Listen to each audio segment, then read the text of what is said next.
ഞാനിന്നൊരു കഥ പറയാം. ഈ കഥ എന്ന് പറഞ്ഞാൽ ആരോ എന്നോ എഴുതി വച്ചിട്ടുള്ളൊരു കഥയല്ല. ഇത് സംഭവം നടന്ന ഒരു കഥയാണ്. കൊല്ലം ജില്ലയിലുള്ള കുളത്തൂപ്പുഴയിൽ ശ്രീധർമ്മശാസ്താ ക്ഷേത്രം എല്ലാവർക്കും അറിയാവുന്ന ഒരു ക്ഷേത്രമാണ്.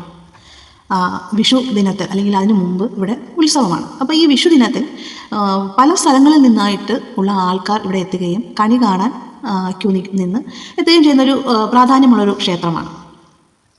അപ്പോൾ തിരുവനന്തപുരം ജില്ലയിലെ തുമ്പോട്, മടവൂർ തുമ്പോട് എന്ന് പറയുന്ന സ്ഥലത്തൊരു കുടുംബം ഉണ്ടായിരുന്നു. അപ്പോൾ അവിടെ ഒരു 10 വയസ്സുള്ളൊരു പെൺകുട്ടിയുണ്ട്. ഇതിനു മുമ്പും, അതായത് ഈ 10 വയസ്സാകുന്നതിന് മുമ്പും ഒക്കെ എല്ലാ വർഷവും ഈ പെൺകുട്ടിയും കുടുംബവും വിഷു ദിനത്തിൽ ഈ ശ്രീധർമ്മശാസ്താവിനെ കാണാൻ വരും, കണി കാണാൻ വരും എല്ലാ ദിവസവും. അവരുടെ ലോങ് ട്രിപ്പ് എന്ന് പറഞ്ഞാൽ ഈ വർഷത്തിലൊരിക്കൽ അയ്യനെ കാണാൻ വരുന്നതാണ്.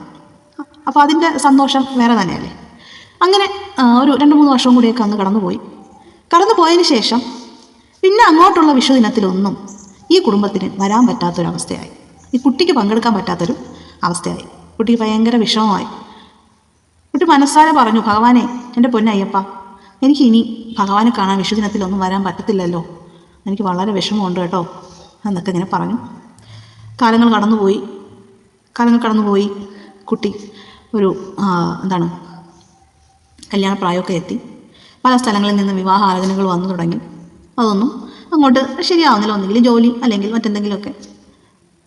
അങ്ങനെ അവസാനം കുളത്തൂപ്പുഴയിൽ നിന്നൊരു പയ്യൻ കാണാൻ ചെന്നപ്പോൾ എന്തുകൊണ്ടോ താല്പര്യമുണ്ടായി, വിവാഹം നടന്നു. കുളത്തൂപ്പുഴ ഭഗവാന്റെ മുമ്പിൽ ഒരു 2 കിലോമീറ്ററിന് ഇപ്പുറം ഉള്ള വീട്ടിൽ, ആ വീടിനൊരു പ്രത്യേകത ഉണ്ട് കേട്ടോ, വേറൊന്നുമല്ല. നമ്മുടെ പ്രശസ്ത സംഗീത സംവിധായകൻ രവീന്ദ്രൻ മാഷിൻ്റെ ജ്യേഷ്ഠൻ്റെ മകനെ തന്നെ വിവാഹം കഴിച്ച് കുളത്തൂപ്പുഴ ശ്രീധർമ്മശാസ്താവിൻ്റെ തിരുമുറ്റത്ത് തന്നെ വിവാഹം കഴിച്ചു വന്നു. അപ്പോൾ ഇതിൽ നിന്ന് നമുക്ക് മനസ്സിലാവുന്നത്, അന്ന് ആ പെൺകുട്ടി സ്ഥിരമായി ക്ഷേത്രത്തിൽ എല്ലാ വിഷുദിനത്തിലും വരികയും പിന്നെ ഋതുമതി ആയതിനു ശേഷം ആ കുട്ടിക്ക് വരാൻ പറ്റാതെയുമായപ്പോൾ വന്നപ്പോൾ ഭഗവാനോട് പറഞ്ഞ ആ ഒരു കാര്യം ഭഗവാൻ അത് ഏറ്റെടുത്തു എന്നുള്ളതാണ്. അപ്പോൾ ഭഗവാൻ തന്നെ പറഞ്ഞു, നീ ഇങ്ങോട്ട് വന്നോളൂ, നിനക്ക് എത്ര വേണമെങ്കിലും വരാൻ പറ്റുന്ന ദിവസങ്ങളിൽ നീ വന്ന് എൻ്റെ തിരുമുമ്പിലേക്ക് വന്നോളൂ എന്ന് പറഞ്ഞ് ഭഗവാൻ ഇവിടെ തന്നെ കൊണ്ടിട്ടു ആ പെൺകുട്ടിയെ. അപ്പോൾ പല ദിവസങ്ങളിലും, പറ്റുന്ന ദിവസങ്ങളിലൊക്കെ ഭഗവാനെ കാണാൻ പോകാറുണ്ട്. ഭഗവാനോട് സന്തോഷവും സങ്കടവും ഒക്കെ പറയാറുണ്ട്. കുറച്ച് സങ്കടങ്ങളൊക്കെ ഭഗവാൻ തീർത്തു കൊടുക്കാറുണ്ട്. കുറച്ച് സങ്കടങ്ങൾ അവിടെ പെൻഡിങ്ങിലിടും. അപ്പോൾ ഭഗവാൻ വിചാരിക്കുന്നത്, എല്ലാ സങ്കടങ്ങളും നിനക്ക് തീർത്തു തന്നാൽ നീ എന്നെ കാണാൻ വരത്തില്ലല്ലോ, അതുകൊണ്ട് കുറച്ച് സങ്കടങ്ങൾ അവിടെ കിടക്കട്ടെ, നീ എന്നെ കാണാൻ വരുമല്ലോ എന്ന് വിചാരിച്ച് ഭഗവാൻ അത് പെൻഡിങ്ങിലിടുന്നു.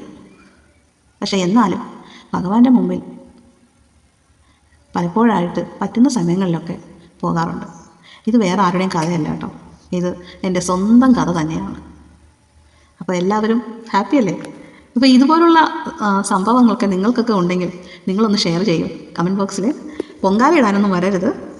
നല്ല അനുഭവങ്ങളുണ്ടെങ്കിൽ നിങ്ങളൊന്ന് പറഞ്ഞേക്കും.